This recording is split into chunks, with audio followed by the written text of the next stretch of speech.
for her statement, and I now give the floor to the representative of the Russian Federation. Thank you very much, Madam President. We thank the Special Representative of the Secretary-General, Perfet Onanga Anyanga, the Commissioner of the African Union for Peace and Security, Mr. Shmail Shergi, the Managing Director for Africa from the European Union External Action Service, Mr. Vervake, the representative of Morocco, Mr. Omar Hilal, and the representative of Côte d'Ivoire, Oliipo, for their briefings. We'd also separately like to welcome the Foreign Minister of the Central African Republic, Ms. Sylvia Valerie Baipour-Temon.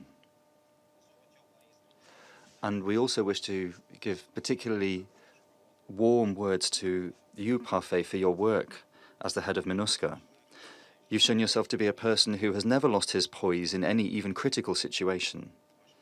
Your contribution to stabilizing CAR is difficult to overestimate, and we hope that your experience will be made use of in the UN system.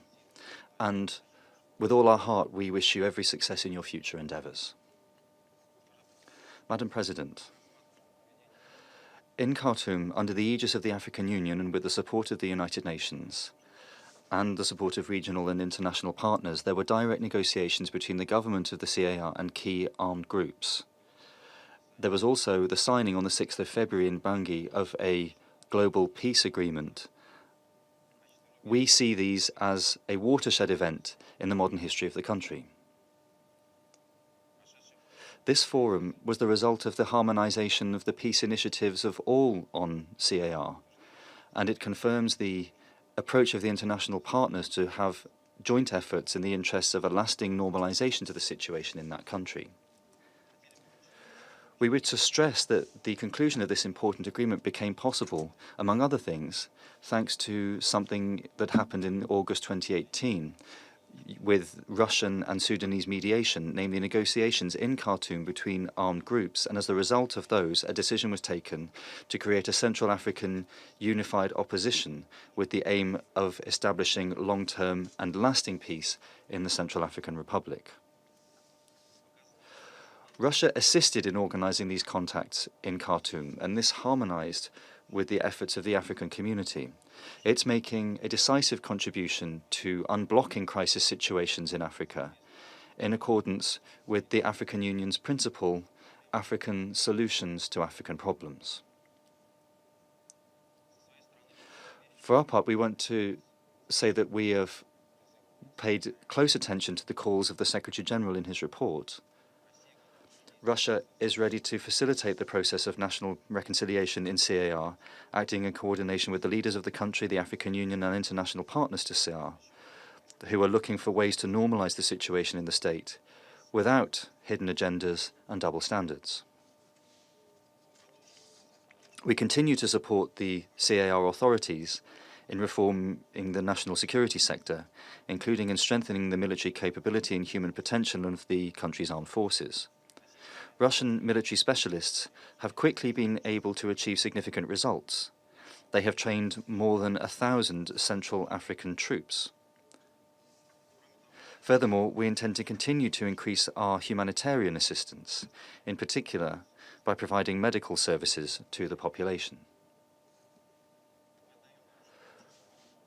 We pay tribute to the bravery of peacekeepers and the memory of those who gave their lives for SAR and in Africa generally. We have consistently advocated the international community and, first and foremost, the Security Council supporting agreements that have been developed with the mediation efforts of the African Union and other African structures. We also call for those to be given political, moral, and material support. It is clear that the road to national reconciliation in CAR is rocky, and Central Africans themselves understand this. However, an extremely important first step has been made, and this lays a firm foundation for the development of decisions that can bring the country lasting peace. Our common objective is to support this initiative. Madam President, We believe that in the current conditions in Central Africa, what we really need is constructive cooperation among all international players. Here, unfortunately, there is a problem that is not our fault. People are trying to blacken Russia's efforts despite the fact, the high views that have been given by the Central African authorities on what we ourselves are doing. Unfortunately, flagrant double standards are something that we've seen in the statement made by our American colleague. I have to answer the two pieces of rebuke that were made towards Russia. With regard to the Russian journalists who died in CAR, they were sent to the country by Mikhail Khodorkovsky, who took refuge in the West, and he didn't provide them with the necessary protection, just a sum of cash. The Russian embassy wasn't told that they were arriving and was not able to carry out the necessary work with the authorities in CAR. As a result, they were robbed and murdered. This context is already clear and is not subject to any doubt. Nonetheless, we continue, together with the authorities of the CAR, the investigations, and all who are interested in the results of that inquiry will be informed of the results. There's another issue. We didn't intend to talk about this, but since our American colleague touched on the subject, then we feel compelled to talk about this. And I do beg the indulgence of our French colleagues in this regard. It wasn't our initiative. On the 12th of February, the French building for RFE spread information with a reference to a distorted representation of a UN report that the Russian military authorities were allegedly they were engaged in activities with a Muslim. This distortion was rejected by the traders themselves. His name is Mohamed Nour Amadour. He admitted that he was beaten, and the French embassy in Bangui was also involved.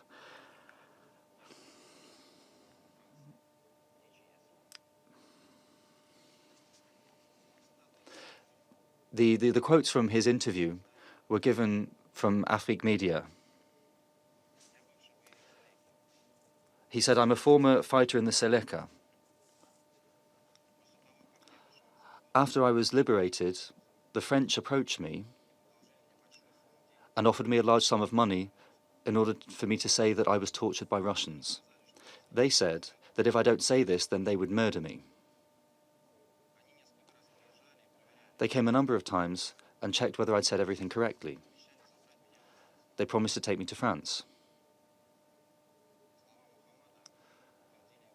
His words were confirmed by his neighbours, and they mentioned this official from the French embassy. It seems to me that any comments would be superfluous at this point. Evidently, with this provocatory mindset in mind, our American colleagues who have prepared this flagrant violation on the Colombian-Venezuelan border now, that has been planned for the 23rd of February, they have gone too far and decided to deal with insinuations and the dissemination of fake news directly in the Security Council. This situation shows very clearly what methods our Western partners are using in CAR. As is the case with Venezuela and Ukraine, they're not worried about these countries, they're only worried about geopolitics. Mr. President, in our world everything is changing. The only things that remain the same are the methods that the United States and the other states that play up to it use with other countries, overthrowing regimes that they don't like and using the dirtiest political provocations. Russia will not reconcile itself to this state of affairs. I thank you. Doy las gracias al presidente. I thank the representative of the Russian Federation